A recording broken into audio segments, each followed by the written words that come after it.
伫台湾65岁以上老大人，每12人就一个人去治疗失智症。失智的人口是愈来愈多。伫屏东就一个特殊的失智症生活体验空间，要互民众假做是失智症的病人，体验失智症感受。就请为阿公开始进入你们的一天生活。参加体验的民众行入门，即马每一个人拢是5岁木阿公。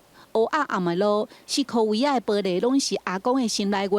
我是啥人？这个人为什么对我这好？刷落来是阿公的日常生活。尝试进入失智症者，他可能生活当中他的一些他的困扰、他的认知障碍带来他的不便，以及他心理上面的感受。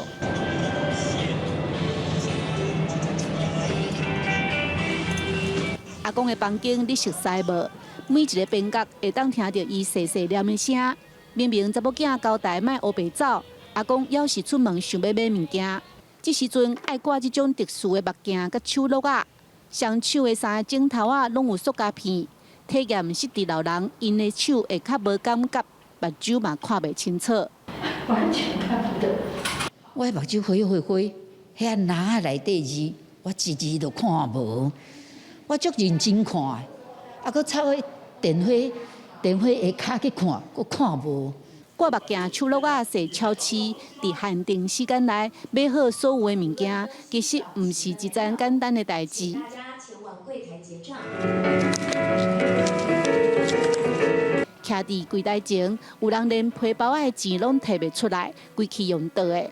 阿公的生活，体验的民众拢感觉紧张、烦恼，阁有无奈。我们对失智症的宣导上面很多都是从知识跟理论，我们可以知道很多失智症的这个症状也好啦，他们的行为也好，照顾的困难，但是我们比较少有机会能够就是换上他的鞋，成为他生活的经历他生活一部分。会当用上简单的方式，先去甲同理。先去甲了解讲，其实阮是大人伫厝的时阵，也是讲伊真正有失智症的时阵，伊的感受是啥物？体验好的感觉，伫这个社会，足需要咱来甲斗相共，特别是迄个已经较长者的人。屏东基督教病院打造这个空间，民众毋但体验，嘛透过分享甲讨论，甲情绪转换做正面改变的力量。不管是民众，也是照顾失智患者的人，加一寡同理心，就会当互失大人更较好的照顾甲陪伴。记者陈亚文为做，屏东报道。